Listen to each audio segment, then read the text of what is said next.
Na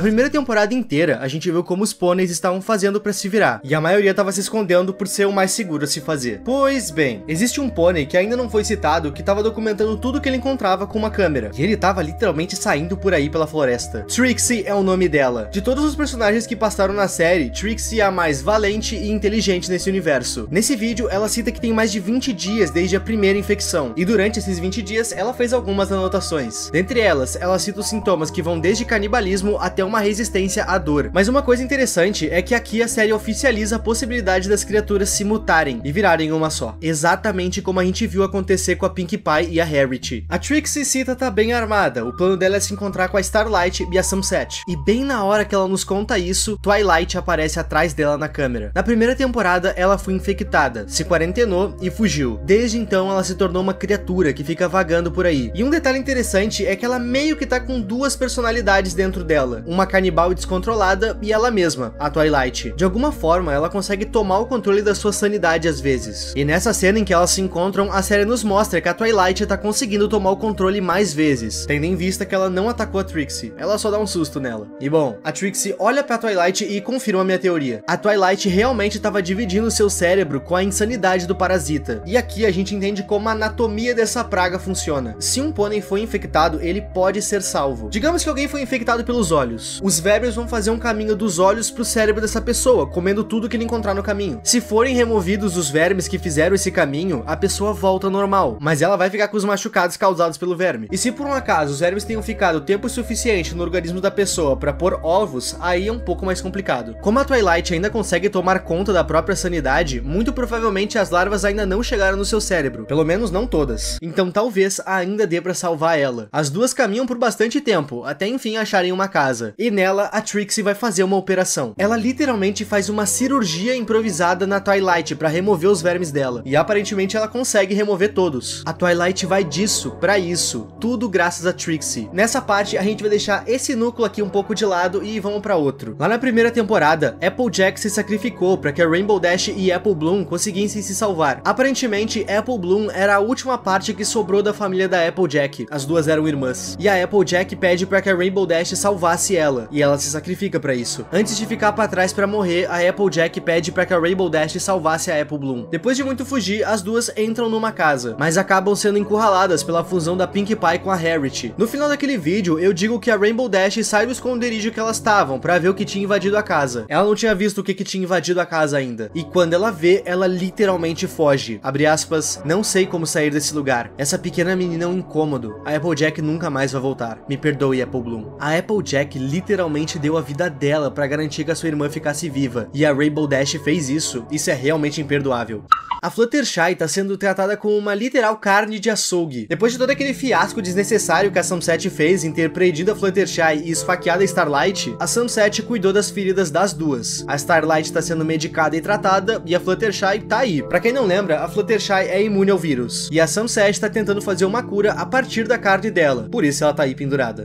Lá na primeira temporada foi prometida uma ajuda da princesa Candace, mas até então ela não tinha chegado no reino. E bom, ela finalmente chegou. Nos é contado que esse vírus não ficou só na área urbana do reino, ele também chegou na realeza. E nisso Candace perdeu seu marido e filha, mas de desespero ela criou um universo onde tudo tá bem. A sua filha e o seu marido estão vivos na cabeça dela, mas no fundo ela sabe que isso não é verdade. E foi justamente essa busca imparável por sua família que tá morta que fez ela vir parar no mesmo plano dos outros pôneis. Ela encontrou a sua filha? Não. Ela achou que um dia foi sua filha, mas ela tá cega pra isso. Nessa hora, Trixie e Twilight finalmente chegaram onde a Starlight e a Sunset estavam. E bom, lá dentro a Twilight vai de novo ficar insana. Lembram da cirurgia da Trixie? Aparentemente ela não conseguiu tirar todos os vermes de dentro da Twilight, ou então ela realmente tá com ovos alojados nela. O que importa é que ela ainda é perigosa. Com isso, Starlight e Trixie decidem prender a Twilight, tudo pra observar e talvez tentar salvar ela de novo. Enquanto isso, Rainbow Dash tá vagando por aí. No meio dessa caminhada, ela acaba se encontrando com a Tree Hugger e a Pommel, e elas são super do bem. Elas estavam vagando por ali justamente para ver se encontravam sobreviventes vagando, tudo para oferecer ajuda. Elas citam ter um acampamento com remédios, comida e outros sobreviventes, e convidam a Rainbow Dash para ir para esse acampamento. A Rainbow Dash aceita, mas dentro da cabeça dela, a culpa tá matando ela. Ela realmente fica se perguntando se fez certo em abandonar a Apple Bloom. Ela diz que fez isso porque a Apple Bloom tava atrasando ela. É óbvio que ela errou em fazer isso, a Apple Bloom é só uma criança, pelo amor de Deus. Enfim, agora ela tá segura no acampamento com cama, comida e água quente. Aqui nesse acampamento, a série vai ter um skip de 5 dias, e no 5º dia, um novo sobrevivente chega no lugar. Simplesmente Applejack. Ela tava em processo de transformação. Ela tava virando uma das criaturas. A Tree Hugger entrega na mão da Rainbow Dash uma arma pra atirar na Applejack, já que ela era um perigo pra todo o acampamento. Eu realmente não sei o porquê ela mesma não atirou, mas enfim. Depois de muito relutar, a Rainbow Dash atira.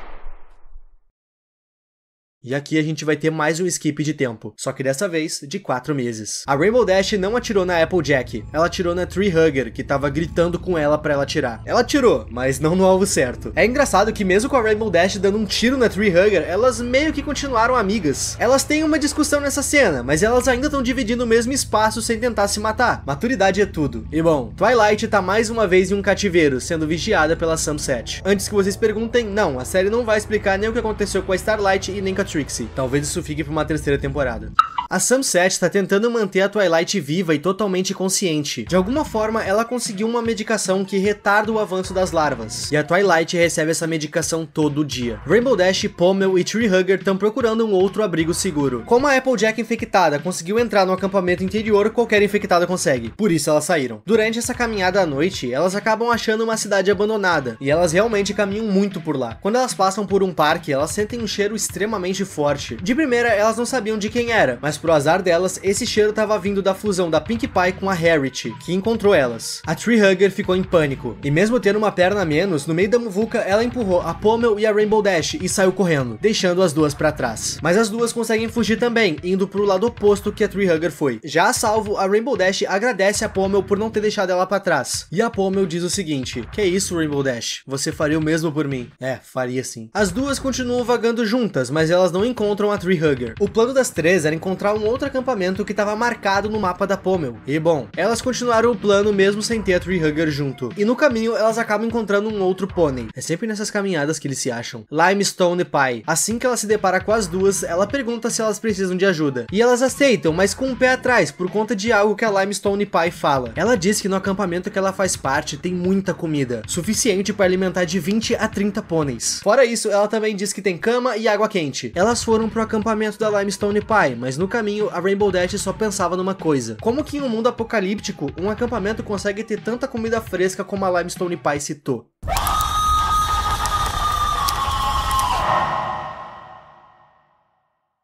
Eles estavam se alimentando da carne de outros pôneis, atraindo eles dizendo ter muita comida. Ou seja, Rainbow Dash e Pommel provavelmente eram as próximas.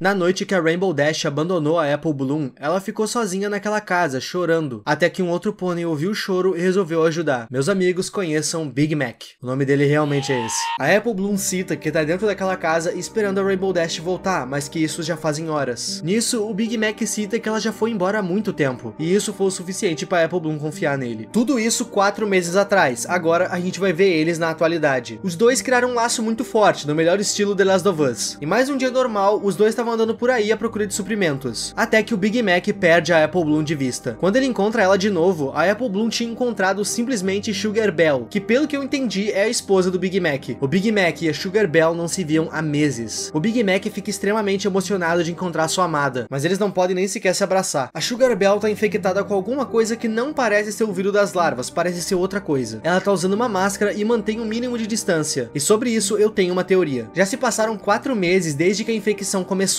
e como essa série escalona rápido, eu não duvido que o vírus tenha evoluído. Eu acredito que de alguma forma ele possa ter uma variante que se propaga pelo ar, mas isso é só uma teoria minha. A série não me explica o que é esse vírus da Sugar Belle. Voltamos pra quarentena da Twilight. Sabe aquela medicação que a Sunset tem que dar pra Twilight? Esse remédio serve basicamente pra tentar trazer um pônei e as suas peculiaridades de volta. Ou seja, a magia voltaria aos poucos junto. A magia foi extinta desse universo de forma gradual por conta do vírus. Os pôneis infectados vão cada vez mais perdendo a sua sua magia. E se vocês olharem lá na primeira temporada, o chifre da Twilight já tava todo apagado. A magia já tava fraca demais. Aqui o chifre dela tá num nível tão baixo de magia que ele até caiu. Essa medicação precisa ser dada aos poucos. Uma dose muito grande pode causar um dano irreversível ao paciente. Nesse dia, a Sunset ia examinar o olho da Twilight. Por conta da dor, a Twilight não consegue ficar parada durante o procedimento. E com os movimentos dela, a Sunset acaba aplicando muito mais do que deveria no olho da Twilight. E algo terrível acontece. Com tantas células, larvas e magia concentrada na sua cabeça, a cabeça da Twilight vira um balão. E o que acontece com um balão quando se coloca muita água nele, ele explode. Que foi exatamente o que aconteceu com a cabeça da Twilight. A Twilight morreu por um erro da Sunset, e a Sunset não consegue se perdoar por isso. Nessa hora, a gente volta em uma lembrança extremamente importante de uns 5 a 6 meses atrás. Fluttershy tá conversando com Discordia. Discordia é um personagem extremamente poderoso no universo de My Little Pony. Ele é tido como o espírito de caos, e o seu poder pode deformar a realidade a um grau aparentemente indeterminável. Na conversa dos dois, a Fluttershy tá extremamente triste com a forma que os outros pôneis tratam a fauna e a flora daquele universo, sempre se aproveitando de tudo, bem parecido com o que o ser humano faz. Ela foi atrás do Discordia para pedir ajuda. Ela queria que a natureza conseguisse reivindicar o que é dela por direito. O Discordia diz que poderia fazer isso, mas que os danos seriam irreversíveis, porque os pôneis teriam que sofrer algumas consequências com tudo isso. Ela cita que se os pôneis vão sofrer as consequências dos seus atos, que assim seja. No ponto de vista dela, a natureza precisa prevalecer acima de tudo, o que sinceramente não é mentira. Nessa hora, o Discordia olha pro coelho da Fluttershy e decide que ele vai começar com tudo isso. Assim que o Discordia aplica o seu poder, o coelho fica com raiva e ataca a Fluttershy na perna. Quando ela nota o desejo que ela fez, ela pede para que o Discordia volte atrás e desfaça tudo. E ele diz que o seu poder já está agindo nos animais e que ele não pode fazer nada para parar. Nisso, a Fluttershy sai correndo de lá pro hospital. No caminho, ela vê o caos que tá na cidade. E no hospital, ela se encontra com a Twilight. E peraí, caso tu não tenha notado, foi assim que tudo começou na primeira temporada. Discordia é o culpado? Ele trouxe essa praga à Terra, mas a Fluttershy de certa forma também tem culpa nisso. Ela que fez o pedido. E meus amigos, assim acaba a segunda temporada de My Little Worms.